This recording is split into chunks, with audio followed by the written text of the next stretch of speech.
Bonjour à tous, allez c'est parti pour la présentation donc, de notre protocole d'échauffement d'un match. Sur toutes nos catégories jeunes, mis à part les U9, mais sinon on va pouvoir mettre ça vraiment sur toutes les catégories jeunes, à commencer par des doubles pas, donc deux colonnes habituelles, donc 10 doubles pas à droite, 10 doubles pas à gauche marqués avant de démarrer sur le travail de renforcement et de réveil musculaire. Pour ce qui est du travail de réveil musculaire, donc nous allons dispatcher nos joueurs de manière égale sur les 4 bords du terrain qui sont à notre disposition pour l'échauffement et travailler ainsi, c'est-à-dire qu'il va y avoir 2 groupes qui vont travailler de manière mobile et puis 2 groupes qui vont travailler de manière statique.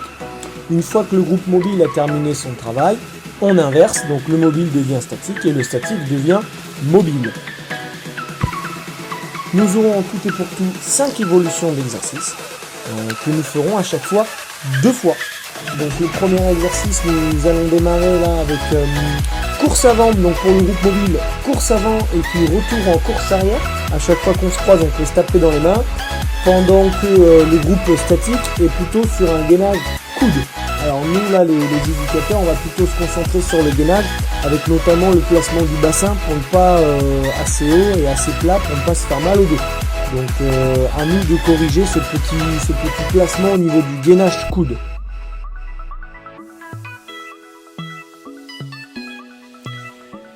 Très bien, nous passons donc sur le deuxième exercice. Comme vous pouvez voir ici, le groupe statique sera plutôt sur un travail de proprioception, donc tout ce qui va être réveil autour de la cheville, donc articulairement et musculairement, donc tout ce qui va être mollet, etc. Donc en fait, les enfants vont devoir faire un losange en cloche-pied.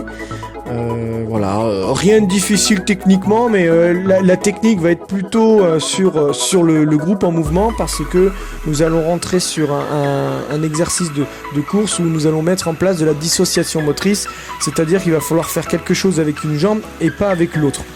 Ici ça va être une montée de genoux, donc on va demander sur une course aller-retour, course droite vers l'avant, la montée de genoux d'un seul genou.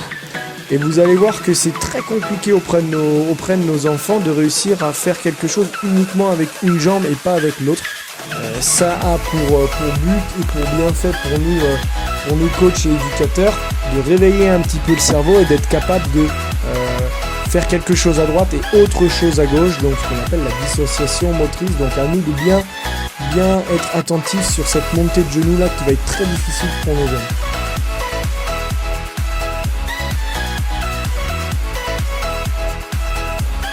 Pour le troisième exercice, nous utilisons un petit vocabulaire auprès de nos jeunes pour qu'ils se souviennent de l'exercice, notamment pour le mobile, c'est-à-dire qu'on appelle ça le petit soldat. Donc pour le groupe mobile, il faut l'objectif étant de garder les jambes tendues, de ne presque pas poser les talons au sol, donc uniquement la pointe des pieds va travailler.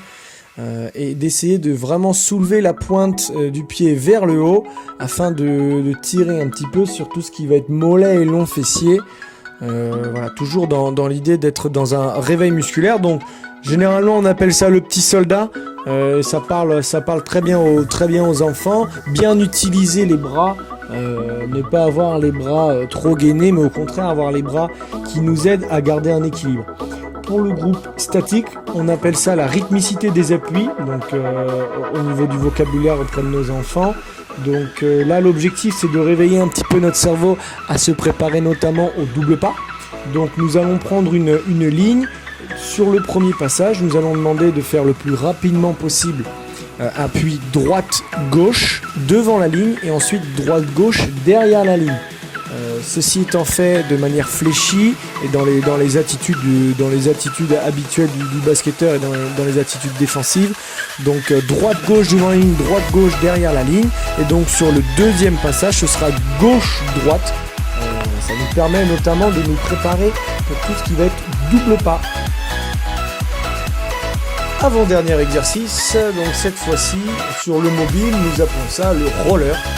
Donc l'objectif est très simple, c'est d'aller chercher des grands appuis de manière un petit peu latérale, un petit peu comme les pratiquants de roller, d'où le no roller.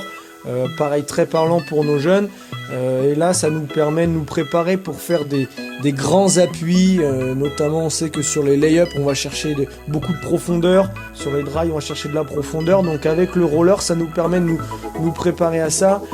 Notamment au niveau de l'aine et du bassin. Là, c'est très mobilisant, c'est très intéressant. Et donc sur le statique, on va être sur des déplacements défensifs. Donc là, on y a ajouté un petit côté ludique, c'est-à-dire que les joueurs, à chaque fois qu'ils arrivent proches, ils vont aller toucher la cheville du partenaire d'à côté. Ça nous permet d'avoir un petit peu de ludique. À savoir que cet exercice-là, c'est peut-être l'exercice où on peut faire qu'une seule fois. À vous de voir avec vos groupes respectifs.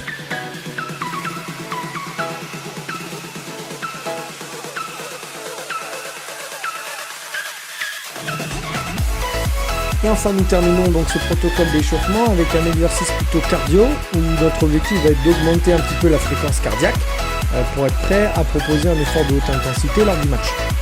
Donc pour ça, nous allons faire sur le groupe statique du tipping. Donc tipping, une multiplication d'appui sur le plus rapidement possible sur une ligne en attitude défensive.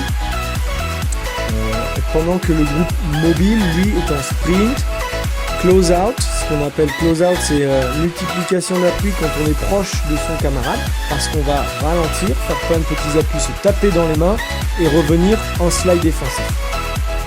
Pareil, faire ça 2 fois et pouvoir conclure. Et pour la conclusion, on se félicite tous ensemble d'avoir proposé un exercice collectif de réveil musculaire, donc on s'applaudit. On termine toujours par un applaudissement et ensuite on peut reprendre les ballons, faire quelques doubles pas, faire quelques tirs en fonction de vos groupes, à vous de vous adapter là-dessus. Cet échauffement doit durer, une fois que les joueurs l'auront acquis, doit durer 5 minutes avant match.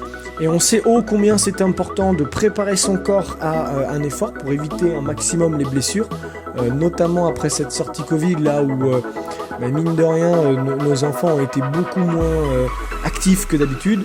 Donc il faut qu'on prépare leur corps à un effort de haute intensité et ça ne dure que 5 minutes. À la suite de ça, il nous reste un quart d'heure pour l'échauffement, pour avoir des ballons. Ça devrait largement suffire. Voilà. Je vous souhaite à tous un bon match.